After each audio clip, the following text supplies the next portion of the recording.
ओम नमो भगवते वासुदेवाय। हरि ओम नमो भगवते वासुदेवाय। हरि ओम नमो भगवते वासुदेवाय। हरि ओम नमो भगवते वासुदेवाय। हरि ओम नमो भगवते वासुदेवाय। हरि ओम नमो भगवते वासुदेवाय। हरि ओम नमो भगवते वासुदेवाय। हरि ओम नमो भगवते वासुदेवाय। वासुदेवाय श्री कृष्ण देवाय। वासुदेवाय श्री कृष्ण देवाय। वासुदेवाय श्री कृष्ण देवाय। वासुदेवाय श्री कृष्ण देवाय। हरि ओम नमो भगवते वासुदेवाय। हरि ओम नमो भगवते वासुदेवाय। हरि ओम नमो भगवते वासुदेवाय। हरि ओम नमो भगवते वासुदेवाय। हरि ओम नमो भगवते वासुदेवाय। हरि ओम नमो भगवते वासुदेवाय। वासुदेवाय श्री कृष्ण देवाय। वासुदेवाय श्री कृष्ण देवाय। वासुदेवाय श्री कृष्ण देवाय। वासुदेवाय श्री कृष्ण देवाय। हरि ओम नमो भगवते वासुदेवाय। हरि ओम नमो भगवते वासुदेवाय। हरि ओम नमो भगवते वासुदेवाय। हरि ओम नमो भगवते वासुदेवाय। हरि ओम नमो भगवते वासुदेवाय। हरि ओम नमो भगवते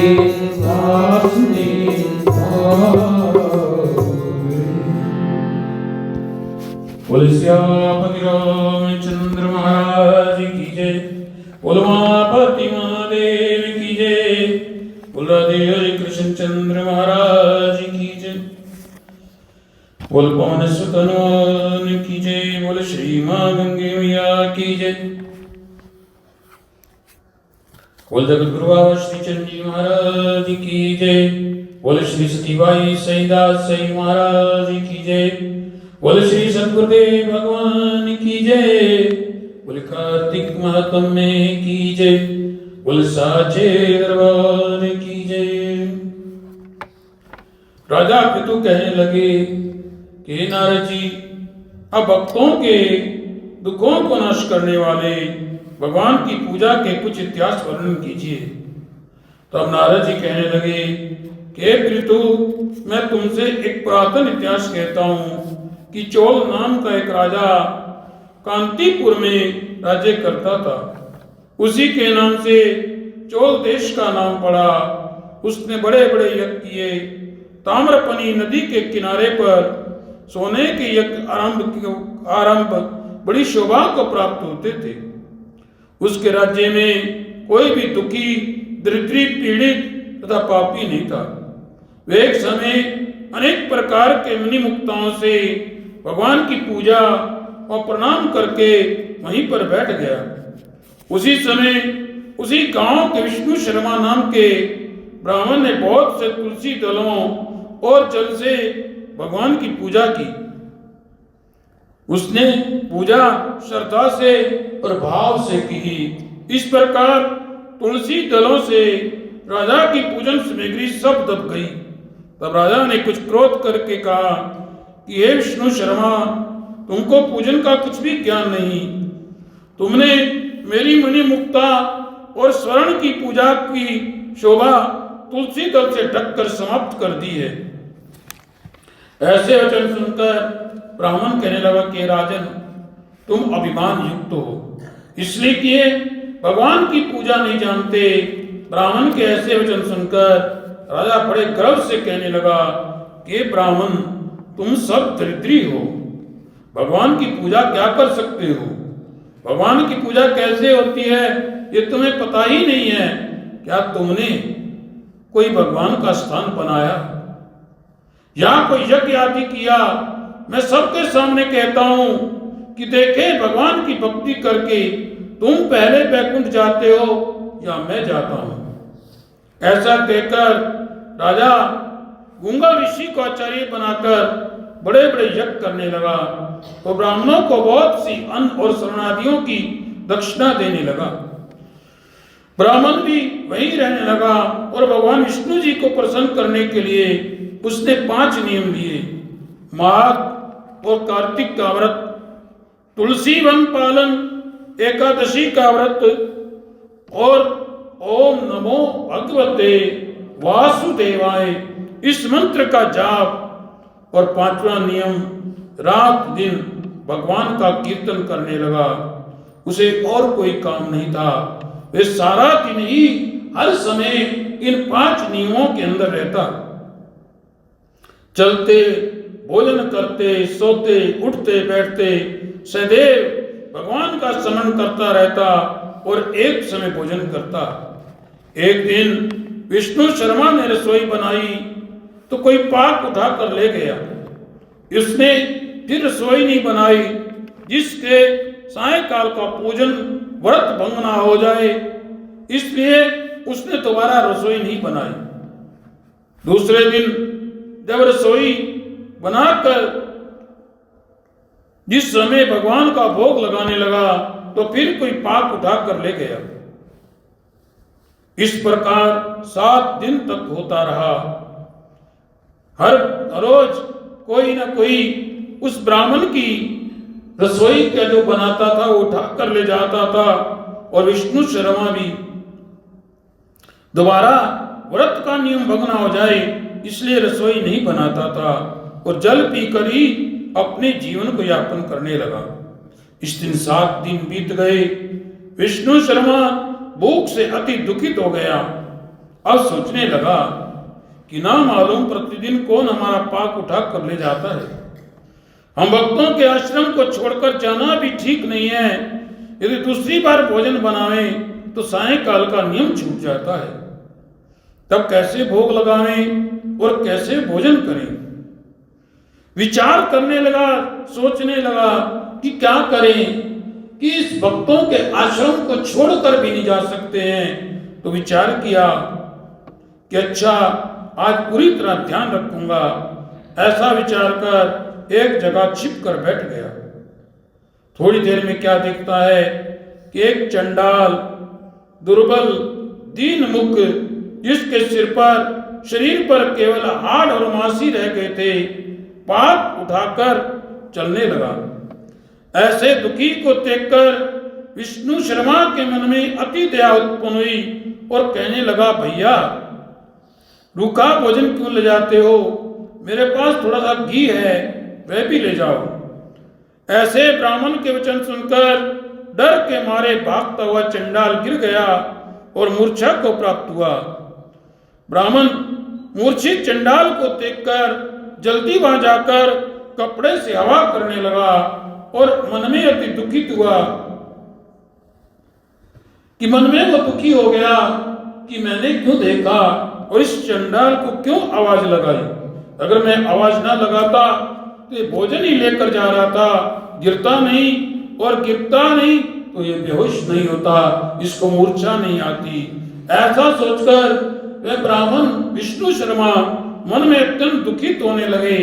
परंतु थोड़ी देर में ही वे ब्राह्मण क्या देखते हैं कि चंडाल की जगह पर शंख चक्र गदा पद्म और वनमाला धारण किए किरीट मुकुट पहने हुए भगवान विष्णु स्वयं वहां पर लेटे हुए हैं। उसी समय ब्राह्मण उनके चरणों में गिरकर दंडवत नमस्कार करने लगा। उसी समय इंद्र आदि वहां पर आ गए, अप्सराएं नृत्य करने लगी, वह भगवान के गुणों का वर्णन करने लगी और ऋषि लोग वेद मंत्रों से भगवान की स्तुति करने लगे। तब भगवान ने ब्राह्मण को बड़े प्रेम से आलिंगन किया और उसे स्वरूपे मुक्ति देकर अपने साथ विमान में बैठाकर वैकुंठ लोक में चले गए। वैकुंठ लोक ले गए। यह चरित्र देखकर चोल राजा को बड़ा दुख हुआ और उसने अपने चारी गुंगा ऋषि से कहा कि जिसके द्वेष से हमने ये सब जगादि रचे, वह विष्णु शर्मा तो वैकुंठ को जा रहा है। हमारे ये सब यज्ञादि निष्फल हो गए। भगवान मुझ पर प्रसन्न नहीं हुए। इससे प्रतीत होता है कि भगवान यज्ञादि से प्रसन्न नहीं होते, केवल भक्ति से प्रसन्न होते हैं। राजा आजीवन ब्रह्मचारी रहा था, इससे उसके कोई संतान नहीं थी।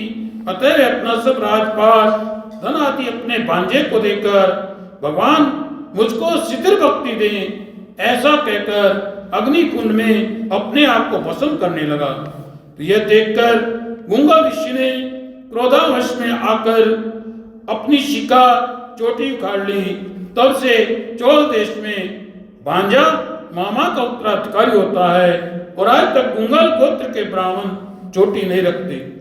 राजा ने जैसे ही अग्नि कुंड में छलांग लगाई, अग्नि कुंड में गिरते ही भगवान उसी समय कुंड में प्रकट हो गए और उन्होंने राजा को आलिंगन करके उसे जो है स्वरूपे मुक्ति प्रदान की और कहा, हे राजन, कोई भी कर्म जो है मुझ तक पहुंचता है, परंतु उस कर्म के अंदर श्रद्धा होनी चाहिए, भक्ति होनी चाहिए और विश्वास होना चाहिए।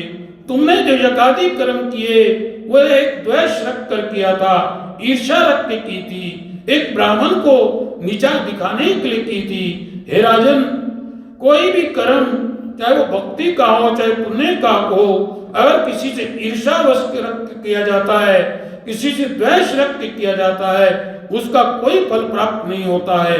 हे राजन, जो श्रद्धा से भाव से मेरी भक्ति कर लेता है, मेरे को कुछ न चढ़ाकर मेरी भक्ति करता है, उसको स्वरूपे मुक्ति प्राप्त होती है। हे राजन, तुमने यज्ञादि कर्म तो बहुत किए, परंतु उसके अंदर द्वेष था, ईर्ष्या थी, इसलिए तुम मुक्ति को प्राप्त नहीं हुए। परंतु आज तुम इस अग्नि कुंड में जैसे ही अपने आप को अर्पण किया, तुम सब शुद्ध हो गए हो। इसलिए उस भगवान ने, विष्णु जी ने उस राजे को आलिंगन करके उसे स्वरूपे मुक्ति प्रदान की। इसके बाद विष्णु शर्मा को पुण्यशील और चोल राजा को सुशील नामक अपने द्वारपाल बना दिया। बोलिए कार्तिक महात्म्य की जय, बोल श्यामपति रामचंद्र महाराज की जय, बोल उमापति महादेव की जय, बोला देव कृष्ण चंद्र महाराज की जय, बोल श्री सतीबाई सईदास महाराज की जय, बोल पवन सुत हनुमान की जय, बोल साचे दरबार